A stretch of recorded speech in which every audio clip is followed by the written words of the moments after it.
गुजरात में काफी सालों के बाद हमारी एआईसीसी की बैठक और कांग्रेस वर्किंग कमेटी की मीटिंग गुजरात में होने जा रही है। मैं धन्यवाद करता हूं कांग्रेस पार्टी के हमारे सभी हाईकमांड के नेताओं का कि गुजरात का चयन किया गया है। और ये भी एक हिस्टोरिकल ईयर, ऐतिहासिक वर्ष में जब सरदार वल्लभ भाई पटेल के 150 वर्ष की जन्म जयंती के 150 वर्ष है, 150 इयर्स ऑफ बर्थ एनिवर्सरी, और महात्मा गांधी जी कांग्रेस अध्यक्ष बने थे, उसके 100 साल हो गए। यहाँ पे कांग्रेस वर्किंग कमेटी की बैठक वो सरदार स्मारक में होगी। सरदार वल्लभ भाई पटेल गुजरात प्रदेश कांग्रेस कमेटी के पहले अध्यक्ष थे और 25 साल तक वो इस गुजरात प्रदेश कांग्रेस कमेटी के अध्यक्ष थे। तो हम उनके विचारों को लेके, हम उनकी बातों को लेके गुजरात में एक नई थीम के साथ, और वो थीम है हमारी न्याय पथ। साबरमती के तट पे हमारा बैठक एआईसीसी का होगा, उसमें न्याय पथ के लिए हम एक संकल्प करेंगे। साबरमती के तट पे अपने आप को समर्पित करेंगे और न्याय के लिए जहां जरूरत पड़ेगी वहां संघर्ष करेंगे। जैसे राहुल गांधी जी ने न्याय यात्रा निकाल के इस देश को जोड़ने का काम किया, हम भी यहाँ सिर्फ सत्ता हथियाने के लिए नहीं, सेवा की साधना का यज्ञ करेंगे। ये वह गुजरात है जहाँ पे महात्मा गांधी जी की सादगी, सत्य और अहिंसा का संदेश पूरी दुनिया को मिला था। आज कहीं ना कहीं उससे विपरीत काम हो रहा है। फिर से आओ चले बापू की उस सोच की ओर, उस विचार की ओर, जहां सेवा की साधना हो, जहां सत्य, अहिंसा और सादगी हो।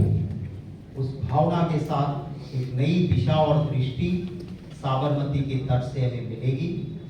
हमें दुख है इस बात का कि सरदार स्मारक, जहां पे सरदार वल्लभ भाई पटेल की सारी वो चीजें जिसका वो खुद उपयोग करते थे, चाहे उनका स्टोव है, चाहे उनकी घड़ी हो, चश्मे हैं, चप्पल है, कुर्ता है या धोती है या कुर्सी है, वो ओरिजिनल अगर किसी के पास है तो सरदार स्मारक के पास है। इसको कांग्रेस पार्टी जब पावर में थी दिल्ली में, तो सोनिया गांधी जी और मनमोहन सिंह जी के नेतृत्व वाली उस सरकार ने 17 करोड़ रुपए नवनिर्माण के लिए दिए थे। 3 करोड़ सरदार साहब के गांव करमसद के लिए दिए थे। भाजपा सरकार ने जो हर साल मेंटेनेंस की ग्रांट देनी चाहिए वो भी बंद की है। और सरदार साहब एक ऐसी हस्ती थे जिनको छोटा करके कोई बड़ा नहीं हो सकता है और कोई इनसे बड़ा भी नहीं हो सकता है। ऐसे सरदार वल्लभ भाई पटेल के विचारों को अपने जीवन में लेकर गुजरात में, क्योंकि उनकी ये भूमि है, गुजरात प्रदेश कांग्रेस कमेटी के वो अध्यक्ष थे, उसी नाते उनकी भावनाओं के साथ हम आगे बढ़ेंगे। मैं आप सभी का बहुत धन्यवाद करता हूं। आप पिछले कई दिनों से देख रहे हैं हमारे गुजरात के तमाम नेता और दिल्ली से भी कुछ हम जैसे कार्यकर्ता लगातार इस ऐतिहासिक अधिवेशन की तैयारी में जुटे हुए। सबसे पहले तो गुजरात के पूरे नेतृत्व को, शक्ति भाई में जो काम हो रहा है मैं बधाई देता हूँ। बहुत मेहनत, गर्मी के बावजूद आप लोगों को भी बहुत परेशान कर रहे हैं लगातार और करते रहे। ये ऐतिहासिक सम्मेलन इसलिए, अधिवेशन इसलिए कहते हैं कि कांग्रेस के अधिवेशन कोई एक पार्टी की मीटिंग नहीं, एक कोई परिवार की मीटिंग नहीं है। ये समाज के अलग अलग वर्गों का समागम है, अलग अलग विचारों का समागम है। अलग अलग संघर्षों का समाधान। और ये महत्वपूर्ण इसलिए हो जाता है कि ये भारत की संस्कृति भी यही दिखाती है कि जब सब मिलकर कोई निर्णय लेते हैं या कोई काम करते हैं, वो काम सिरे चढ़ता है, सफलता से किया जा सकता है। कोई एक आदमी या कोई एक नेता कोई निर्णय ले ले और सब के सब वो करे, ये संभव नहीं है भारत में, और कांग्रेस में हम कभी नहीं करते। हम सब मिलकर, आज नहीं 1947 से पहले भी अधिवेशन के जरिए जटिल से जटिल समस्याओं को आपस में मिल बैठकर उसका हल निकालते। पार्टी के भीतर भी कई बार शक्ति भाई कुछ और सोचे, मैं कुछ और सोचूं, मिलकर हल निकालने की एक परंपरा कांग्रेस पार्टी में रही और खुलकर चर्चा होती। कोई ऐसा नहीं है कि बंद कमरों में हम खुलकर बात नहीं करते, खुलकर बात नहीं करते, विरोध नहीं होता, अपना अपना विचार होता।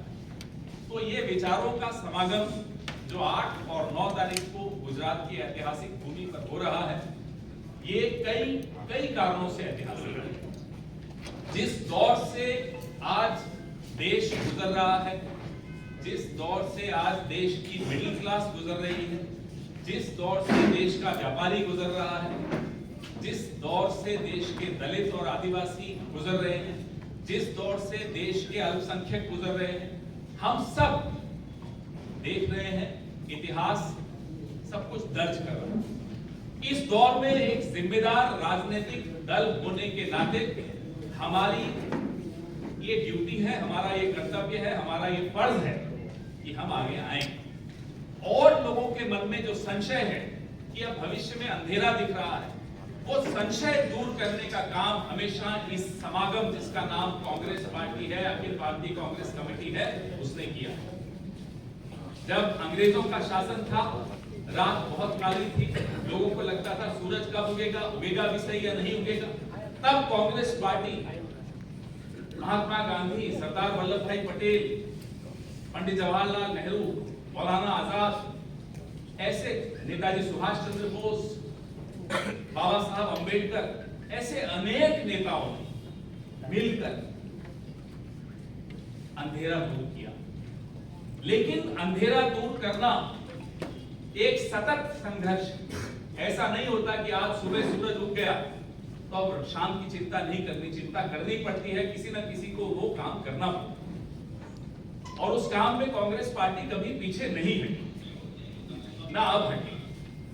हम जानते हैं तकलीफें बहुत, हम जानते हैं पत्रकारों को भी बहुत संघर्ष करना पड़ता है, हम जानते हैं कि आपकी कलम, आपके कैमरास पे कितना दबाव है, हम जानते हैं आप उस दबाव के बावजूद अपना धर्म निभा रहे हैं। आपको भी साधुवाद देना चाहिए, लेकिन आप चिंता मत कीजिए, ये संघर्ष आपका लंबा नहीं चलेगा, ये संघर्ष